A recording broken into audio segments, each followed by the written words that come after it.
Hey guys, we're going to do something a little different this week. We are taking a look in my article at the rogue deck that was out about a month ago, I guess, at this point in time, was the Soldiers, and it's kind of a splinter off of Mono White Aggro, which is one of the most well-known aggro decks in Pauper. So this whole thing was kind of the similar idea. You have small creatures that come in at a small casting cost. And the whole idea, with mono white aggro is that you can use stuff like bone splitters to make the creatures bigger to get the damage you need. You also get some evasion in that as well. But this is actually a version that is actually tribal. It focuses on soldiers. So you're bringing in some of the familiar faces. We do have, stuff like Core Skyfisher here, and also the Ictan Javelineers. These are some familiar faces for mono white aggro, and it kind of just morphs things and acts in a tribal fashion. Now, one of the things we do lose out on being common and playing in Pauper is the fact that there is no lords. Now, anyone who has played any format that is tribal related, there's actually a surprising number of blocks that were tribal related. You're familiar with the lord concept, and the concept of a lord creature is a creature that usually gives +1/+1 to all creatures of a particular creature type. And then some of them have extra abilities. There's a merfolk one that does provide the ability for island walk and stuff like that. Now, being commons, we do not actually have access to these types of lords, but we do have access to some of these more common things that we got in the core set, and that would be the veteran swordsmith and the veteran armorsmith. Now, these two creatures, when put together, act as a lord. The armorsmith gives +0/+1, and the swordsmith, of course, gives +1/+0. So these two kind of act as a nice basis. Now, we also get another great tribal creature here, and that is the Gempalm Avenger. Oddly enough, one of only two creatures in this kind of set of cards that was these Gempalm, these cycling creatures. It is only two of the common ones. The other one is the zombie one, is at common. So this gives the ability to give creatures +1/+1, and first strike if they are soldiers when you cycle this card, which is great, because not only does the +1/+1 help, but the ability for first strike gives you the ability to keep your creatures on the field while your opponents do not. So, I'm going to talk about more in depth about this, but let me give you a real quick summary of what I'm doing this week. I am putting together two videos instead of my usual 3 or 4. The first is, this is the current deck list. This is how soldiers looked. Now, the point of my article is I wanted to talk about a card that was released in M13 that we are going to be getting very, very shortly. Probably will be out by the time this video goes up. And that is the Attended Knight, and that is a 2/2 for 2 and a white knight creature that has first strike, and when it comes into play, it creates a 1/1 soldier token. So, you get that creature, and that kind of inspired me to thinking that, hey, maybe this rogue deck could make a comeback, and it would be a great fit. So part 1 here, we're going to take a look at the original deck. I am going to do a live playthrough, kind of get thoughts on it, because the whole thing I was kind of tripped up about this is, what do I find room? What do I remove to find room for the new attuned knight? This deck is pretty tuned, and we'll talk about that in a second. So we'll go through, we'll do a playthrough. I'll kind of gather some thoughts on what I think should come out. Then we will take a look at the deck, the revised deck with the attuned knights, and we will do a live playthrough of that as well. So this should be something for everyone. There's been a lot of people looking for live action playthrough, my live commentary and thoughts on these, so you'll enjoy it. So, taking a look at this deck, we already talked about these two cards, these two creatures that basically make the Soldier Lord. We talked about the Gempalm Avenger. Now, we get a lot of familiar faces. I said the Core Skyfisher is something that we have seen a lot in the mono white aggro. Great card, 2 cost, 2/3 flyer. Fantastic. The other thing is the Ictan. I'm going to probably say this a million different ways, but the Ictan Javelineers. 1/1 for 1, and has the ability to basically ping a creature or player for 1 damage. And in doing so, it removes the counter that it comes into play with. And that works really great with these Skyfishers. Anyone who's played mono white aggro is familiar with this interaction. You can use the counter off of the Javelineers, and then use the Skyfisher returning the Javelineer, and then you can put it back into play using, getting that counter back. So these are just some familiar faces. There's some great cards you really can't live without. And most importantly, these two familiar faces for mono white aggro are both soldiers. So that's even the better. There's not one single creature in this deck that is not a soldier. And side note, let me apologize for how weird this looks. The fact, maybe if I move some of these planes, there we go. The fact that these planes just take up so much space kind of move that down. So those are some of the familiar faces from mono white aggro that we keep in this deck because they are soldiers. Now, the other thing we have here is the veteran armor, and this came out actually, I believe, before these two veterans did come out, and this is other creatures get 0+0+1. Now this is kind of, it was out in Ravnica, and it was better than the Armorsmith you see here because of the fact that it does come into play with a colorless and a white, and it also gives that +0+1 to all creatures, not just soldiers. But it does work really well in the deck here because of the fact that it gives you the ability to pump your creatures. Being a mono white aggro deck, you're putting out a lot of small creatures, and you're hoping to do it fast, and using these lord abilities will give you the chance to make those small creatures bigger. So you get fast, big creatures, which is ideal. Another thing we're using here is Fortify. This is a card from Time Spiral. It gives creatures either +2/+0 or +0/+2 until end of turn. Works great for some combat tricks. Works great to save certain creatures, such as one of the Armorsmiths or the Swordsmiths. If you needed just a little bit to get them past that lightning bolt, say against the Zit Post, something like that, that would be a great option. It also gives you mostly a finisher with that +2/+0. The next important card here is going to be the Deathblade Elite. Now this is a 1/1/4/1, and it has this Provoke ability. Now for those who were not familiar with the Provoke ability, it gives you, it was something that came out during this whole Legions block and all that. I think Legions, God, test my knowledge here, Legions was not the first one, it is Onslaught block? Feel free to correct me on that. But anyways, Provoke was a mechanic that was issued during this time, and when this creature attacks the creature with Provoke, you choose what blocks it. So it basically gives you a couple of things here. It works very much similar to the spirit creature from Stompy that allows you to, your opponent has to block it with all of his creatures that are available to block. And what it does is these similar abilities give you a way to force your opponent to block, and this provides two things. First off, it means that if your opponent is blocking this Deathblade Elite, you can get through with some of these other, perhaps bigger creatures like the Swordsmith. The other thing it does is it forces, your opponent to block, and that gives you the ability to kill a specific creature. If you look at this deck, there are only 8 cards in it that are not creature spells, that are non-creature spells. So you have the 4 Raise the Alarm, so you have the Sends Enlistment, and those are token generators, and then the 3 Fortify. There is absolutely no direct removal in this deck. You do use the Lawkeepers here, are very kind of important, and the Javelineers will give you the ability to do some control between, pinging a creature for 1 and keeping a creature tapped out.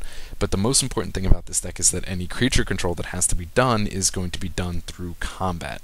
Now, that means that having this Deathblade Elite is a very important thing because you can force your opponent to block with a creature that he may be sitting back with, maybe a fly or something like that that you can't deal with. Very important, and that also makes the Gem Palm Avenger even more important because of that first strike ability. Like I said, getting the ability to kill off your opponent's creatures while keeping yours in play. Let's see what else. Sends Enlistment is a great card. It puts 2 1/1 tokens out, 4/4. We do get a new one in M13 that produces more tokens for the same cost, but the better thing about the Enlistment is the fact that it has this retrace ability, and that means that you can discard a land card from your hand in order to replay this. In earlier testing with this way back when it first started making a splash, I had played several games with it, just seeing how it worked. And you do run into occasional situations where you have way too much land. Kind of odd because you're only running 20 basic lands, they're all plains. But you do occasionally get that situation where you have too many in hand and you need that Sends Enlistment to discard and get that extra token play in. Raise the Alarm is even better. It puts the same number of tokens into play for half the cost. So I think that is hands down the best token generator for soldier tokens. I'm not going to venture into goblins because they have their own set. But for soldier tokens, Raise the Alarm is definitely your best bet here. So you see, the deck is pretty tight. You do get, pretty important uses out of all of these, and when you want to put in the Attuned Knights, you're probably going to want to bring in at least 3 copies of that, if not 4. So, when looking at this, at first I was sitting down and going, where can I find room for these? So what I've decided to do, there will be a short cut here in the video, but I will be doing a couple live replays, and we will be seeing what may or may not be able to go. Alright guys, we're going to take a look here. This will be the first game. Opening hand, pretty good. We do get the Javelineer. We also have the Skyfisher. We're going to get a pretty fast start on this. Definitely going to keep this hand. Armor Smiths are great, but we definitely want the Swordsmith instead. Give us that edge. So we're going to definitely start out. We got a Death Blade. That's great. Get that Javelineer into play. So, see what my opponent is playing here. Swamp. Could be some form of MBC. Could be Dimir Post. Could be Tortured. Usually the post decks don't run so many Evolving Wilds.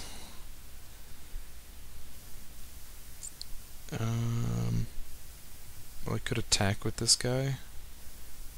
I'm going to bounce him for the Skyfisher anyway, so I will just make sure to use this.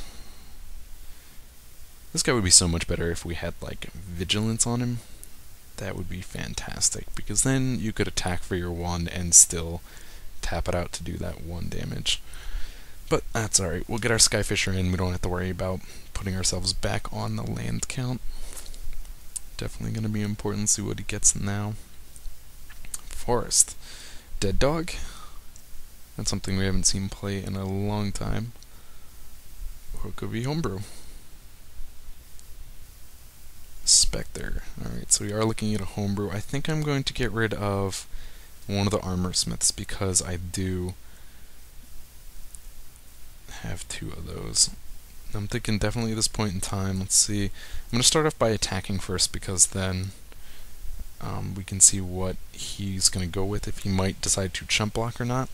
Unfortunately, getting this Javelineer or the Death Blade into play here at this point in time means he's still going to get an opportunity to attack through. But I will put that out, and I think I will also put out this armor, the Armor Smith. It might have actually been a better idea there to put out the Death Blade. I don't know what my opponent's playing. If he's more aggro heavy, then having this Death Blade would be more important because of the fact that I can, control what he blocks and I can kill off his creatures. But because I'm at a point in time where I don't really know what he is playing here, it kind of puts me in an odd spot. I think the Armor Smith was an okay move there just because of the fact that it's kind of a safe move. He's kind of a bigger creature. Now, unless my opponent has a better play here, he is going to lose his Spectre. Tree Folk. Interesting. Definitely a Homebrew here. But that's alright. We are going to still be able to get by Carrion Feeder. This kind of sucks, because now if I use anything I use the Javelineer on, if I use it on the Spectre, he's going to sack it to the feeder. If I use it on the feeder, he's going to sacrifice one of the creatures. I think let's attack first, see what he decides to do for blocking. Now, I mean, I know he can block the Armor Smith with the Tree Folk with no damage, but leaving the Javelineer open means that I have the ability to use that to kill it off, and that's what he's going to see. But I also have this ability for the Gem Palm Avenger, which I'm going to use.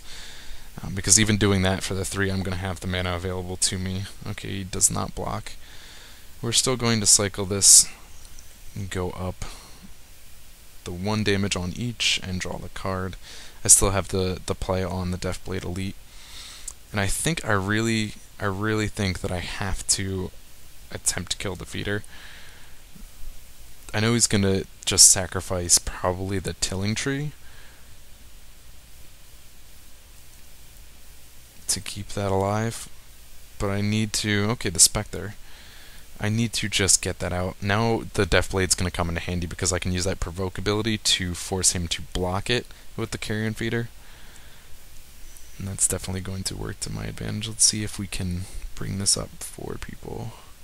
I kind of hate this thing. If you want to see these abilities, you have to be sneaky about getting over there. See, creature with Provoke attacks. Its controller may have target creature defending player controls, untap, and block it. And that untap ability is really great. That's going to be the big winner here. Tortured. It is some form of Dead Dog. But Dead Dog usually doesn't run these. But anyways, the Provoke ability, that fact that it allows you to force one of your opponent's creatures to untap and block is really, really important. Gonna swing through first. I don't want to let him know that I have 2 land cards in hand. We are going to provoke the feeder.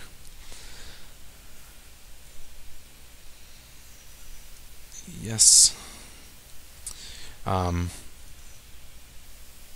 I just realized I made a serious misplay because I was going to say I like to hold the lands in my hand to bluff my opponent out on this, but the fact of the matter is that I don't have enough mana without playing this that would allow me to use his prevent all combat ability and the gem palm. So we are going to simply use the gem palm. We're going to at least get some damage through here. You know, if we can at least deal enough damage to him early on. I realize the first strike ability is not going to work here. That's really unfortunate. I can't believe I did that, but this is kind of playing and not thinking. So, wait, why did that not die? I have no idea why that did not die. Oh, it's kind of an interesting situation because the provoke ability is telling it to block, but it cannot block, so it's actually doing no damage. I really feel like that should not work. It's like, no, because I didn't do any damage to it. I really feel like that's not how that interaction is supposed to work, but I guess you learn something every day, so at the very least what it's doing is keeping him from blocking any of my other creatures. He would be able to at least kill off the Javelineers. It's very interesting to me that the provoke ability on this, I'm forcing him to block me even though the creature says that it cannot block, so basically no damage happens there. Very, very interesting. Something to keep in mind from here out. I guess if you found yourself actually playing against one of the more legitimate, the red-black one, perhaps, which really features these feeders. But at the very least, it's at least going to showcase here, this is definitely what you want to be able to do, is the fact that you can use this ability to keep him from blocking into the others, and you're able to get the damage through. We're at a point in time now where if he can't get anything else into play, he's going to put the Spectre down. Still, if I provoke the Carrion Feeder there, he's still going to take 3 unless he puts another creature out at this point in time. Fume Spitter. Alright, so he's going to have a block, and he is going to be able to stop off some of that damage. Kind of interesting point in the game, because if I decide to attack, I can provoke one of these other guys to force them to die. There's no point now, especially that he's attacked using the Carrion Feeder. I think it's more important to provoke the feeder here if he is untapped, but the fact that he is now tapped, I can provoke one of these bigger creatures and stop him from... He's going to simply block. We're going to provoke the Spectre and prevent the damage. But this is going to... He's probably going to block the armor and then use the Fume Spitter ability to reduce the Javelineers. That would give him the ability to prevent the damage off these two, but he's still going to take the 2 damage through the air. It really, I guess, didn't matter what I provoked there. I probably should have provoked the Fume Spitter. Either way, he would have had the ability to kill it. I think if I provoked the Fume Spitter, there's at least a chance he would have put the counter on the Deathblade Elite, but I think perhaps I'm not using that to the best advantage in this game. We'll see. This is a deck I haven't played with much. Usually when I do the pre-recorded ones, I play test the deck a lot and kind of work out the kinks in my personal play before. Interesting. I did not see that happening. Okay, so he's reducing it. It's still going to do the same thing, where it is going to only take 2 damage off that. But we are going to now put down Raise the Alarm, and we are going to be in a position where we are significantly ahead as far as creature count goes. Not reducing the Javelineer to 0, I guess, leaves just one more creature that he has to block. I think that the better play there would have been for him to make that a 0/1. That would have meant, I would just leave it back as a blocker, and it would be one less creature he has to block. At this point in time, by leaving that available, he's allowed it so that it's one more creature that he has to block to win this game. Definitely not good for him. Alright, we're going to pause this real quick, and I will start it up when I get the next person to sit down, save you some time. Alright, so second game here, we finally got someone to sit down. Definitely why I hate doing these live commentaries, is there's so much just wasted time between waiting for people to sit and personal play. So opening hand, we have 2 lands. We do get a turn 1 play we can attack with into turn 2 Skyfisher, and then a second Skyfisher can come later on. Fortify, we've got Gem Palm, pretty good, definitely going to keep it. Usually with this kind of deck, we're only running 20 lands. Having a hand with 2 lands is great. You will run into hands with a lot less. So it looks like we may be facing yet another tribal matchup against elves. Could be interesting, because we don't really have the ability to... oh no, Stompy version, I guess. Elves would be interesting because they're, kind of the same way. They get a lot of creatures fast, but we don't always get the ability to stop them because of the fact that, they can choose where they block. You can, use the provoke ability a little bit, but it doesn't always help. I'm going to take the 1 damage off that because I want to use this Lawkeeper. Let's see. Powerless then, cannot block. We're going to attack. He's probably going to leave the wolf to not block. Yeah, which means we can put in the Skyfisher. Return this guy to hand.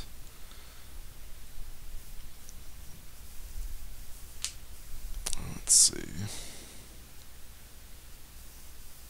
Wouldn't be a very good start for Stompy in most cases. Having 3 land is okay, but hand is definitely lower. I guess it's a good sign he cannot attack now with the wolf because of the fact that the Skyfisher can actually block it. We're going to attack through. Now I have an option. I can replay a Skyfisher here. Get the second one into play. But I think what I actually want to do is I'm going to use this opportunity with 3 lands to put the Armor Smith down, and then get this Lawkeeper back into play. Having more creatures is better, so getting the Skyfisher is great because it's one of the strongest ones. It's got the evasion ability, but having more options in play is just that much better. More creatures the better in this kind of deck because of the fact that we have this Gem Palm Avenger and we have the Fortify. And it's one of these things where you want to attack with as many creatures as possible, so you need as many creatures as possible. So, opponent's turn, gives it trample. What was that? Unnatural predation? Predition? Man, I am bad with words some days. Predation. Alright. So, I am going to... we'll swing through. I am going to use this Lawkeeper now to keep this wolf tapped.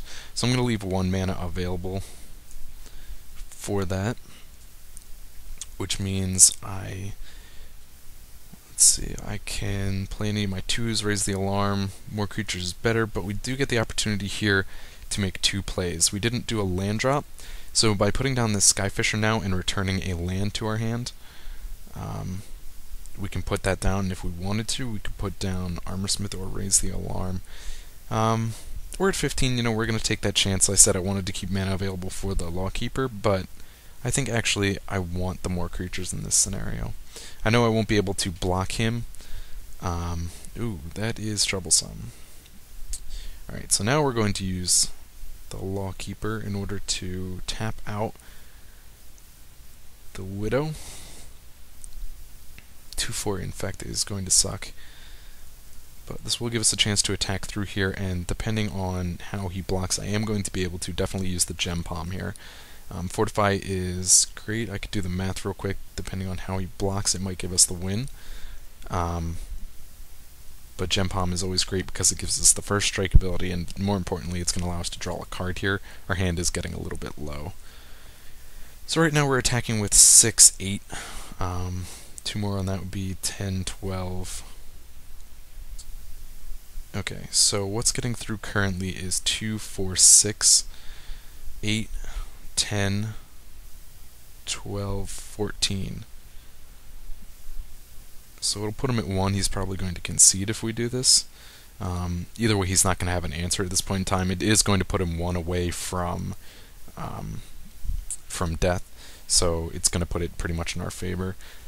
Gem Palm would have we probably still would have won the game based on what we would have drawn next turn, but the fact that he only has 2 creatures is not good for him. I can use the Lawkeeper to keep this damn spider tapped out at all times.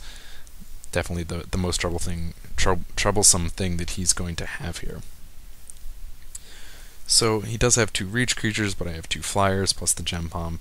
We're going to not waste a lot of time here. We're going to simply tap this out and attack. Oh, unless he plays a Fog. 2 life for each creature. There you go.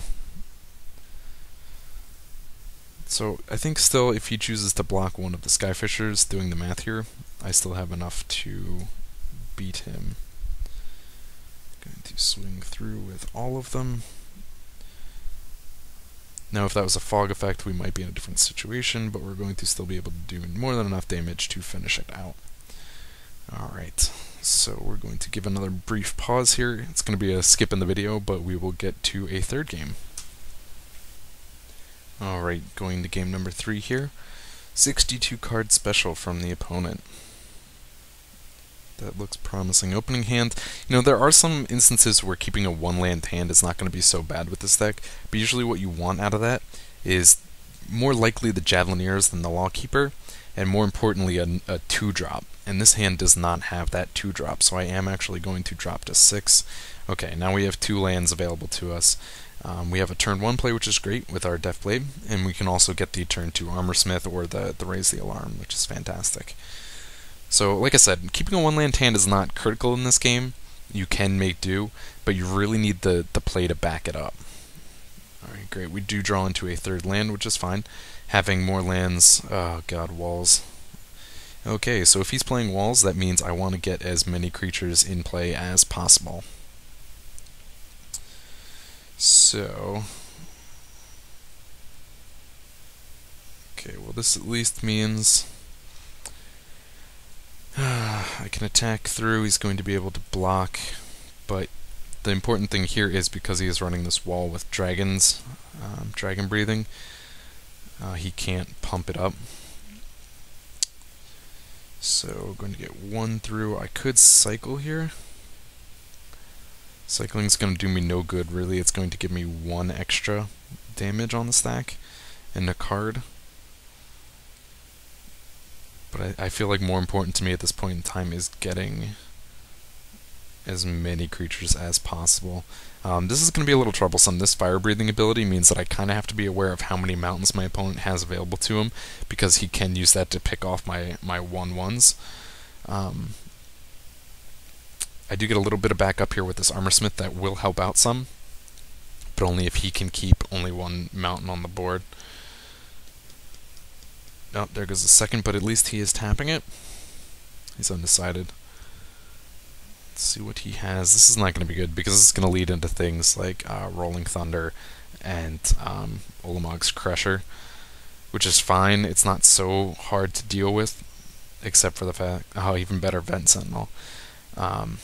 It's not so hard to deal with because of the fact that we have... the Lawkeeper can keep some tapped out, but this is not going to be... this game is not going to go over well, because he's going to chump block with a Sentinel on one of the creatures. I think I can actually... what I'm going to do here is I'm going to use the Provoke ability on the Sentinel, and then prevent the combat damage. It's gonna be bad. I'm just gonna say, because that doesn't help us a lot, because we don't have any other plays, and this deck really wants something else. He's gonna be able to block. He's only gonna take 3 damage off of this attack.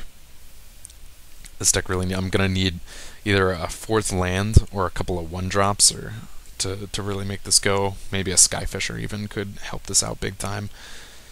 But currently we're looking at a point in the game where he's going to be able to use the Vent Sentinel and do 4 damage to me on every turn. I'm having no direct way to stop that. And now this is just gets worse and worse, because he has 3 mountains available to him. He's going to tap 2 of those to use the Vent Sentinel. 2 of these, it's going to be a Forest and a Mountain. It's going to leave him 2 available. He is going to be able to kill off one of my creatures. And I don't have the ability here to... I don't have the ability to use something like Fortify or Gem Palm to save them. I could give him 0-3, but he's taken 1 damage off this. This is not a good situation at all.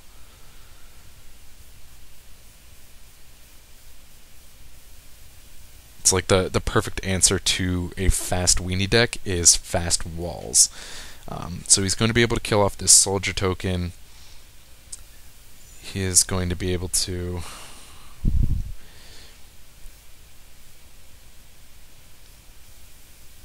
I think I'm going to Fortify. I know this is it's a horrible play here, because you could have waited for it. You run in this fine line because of how the interactions work. He's going to pump this up once.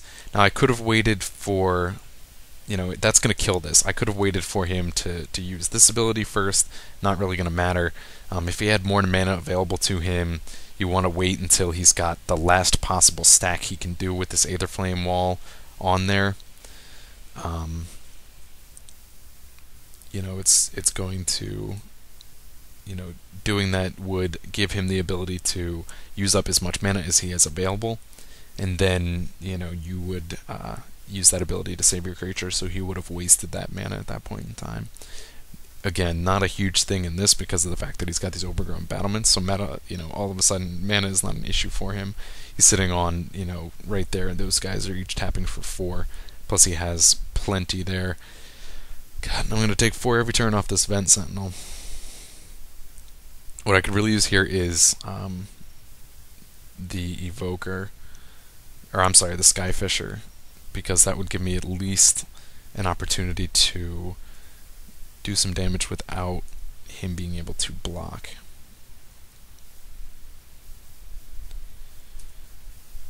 I think what I'm going to do here, I'm going to provoke something that cannot kill the Deathblade. I'm going to use the Gem Palm. It's not going to save anything, but it's going to let me draw a card, because I really need something here. What I have here is not going to work. Another Fortify would have kept creatures alive, but I need to draw into something else. I need to kind of dig through my deck a little bit to try and find some kind of answer. More mana here would be great because of the fact that I find myself... Oh, great, Skyfisher can help. I find myself in a situation where he's going to kill off these tokens real fast. And I'm taking 4 damage, which means I only have 3 more turns left to find some kind of answer. Having more mana here would be great because the Sense Enlistment is going to cost me a lot. Cycling a Gem Palm is going to cost me a lot. In order to be able to do more of these per turn, I need more mana. At this point in time, I can do one of these things. I can either cycle this, I can either play the Sense Enlistment and have that work in my favor, but how it is now, I really have no options. I have to be doing something. One thing per turn. Having 2 per turn would be fantastic, but I'm not going to be able to find it. I'm just waiting for him to... He just needs to top deck into like Karavex Torch or Rolling Thunder, and this is over. I mean, as it is now, it's pretty much over anyways. We're going to put Skyfisher down. We're going to return to Plains because we have not made our mana drop this turn. And we're going to put that back in.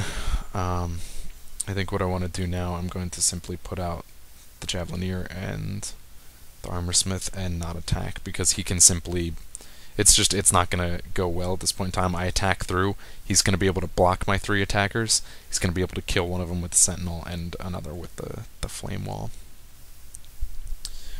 So really nothing to do but pass the time. So I have 1 turn now left to get this to some kind of turnaround. I really don't have... I don't have any kind of outs. I would have needed a Fortify, because a Fortify would have made him a 3/2. I could have then provoked the Sentinel and used the Javelineer to finish it off, as it is at this point in time, unless he uses the Sentinel to block the Armor Smith, and that would be stupid of him, there's nothing that can be done to win this game. That's okay. I think this is just, a great counter matchup. Like I said, the only thing that you can counter fast 1/1 creatures with is a whole bunch of fast walls, and more importantly, the walls that do damage. These 0/4s, Overgrown Battlement, doesn't really matter to me. Enough turns pass and I will be able to get enough damage through to win the game.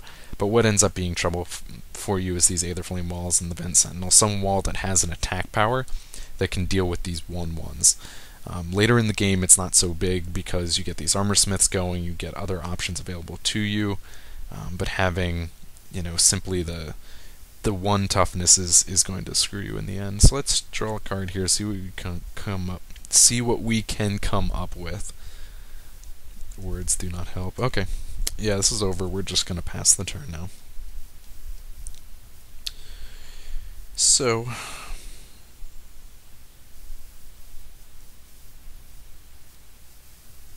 any day now. This is kind of where, I guess you could just concede out, but it does kind of annoy me that you have to sit here through this. Your opponent gets slow when you know the game is over.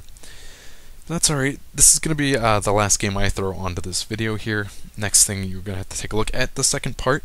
We're going to take a look at the deck. I think I have an idea of where I can put these, it's only been a couple games, but I definitely think I have an idea of where these creatures can go and where I can find room for these new Ardent Knights. So we're going to take a look at the deck once again, and definitely check out part 2 here in a second.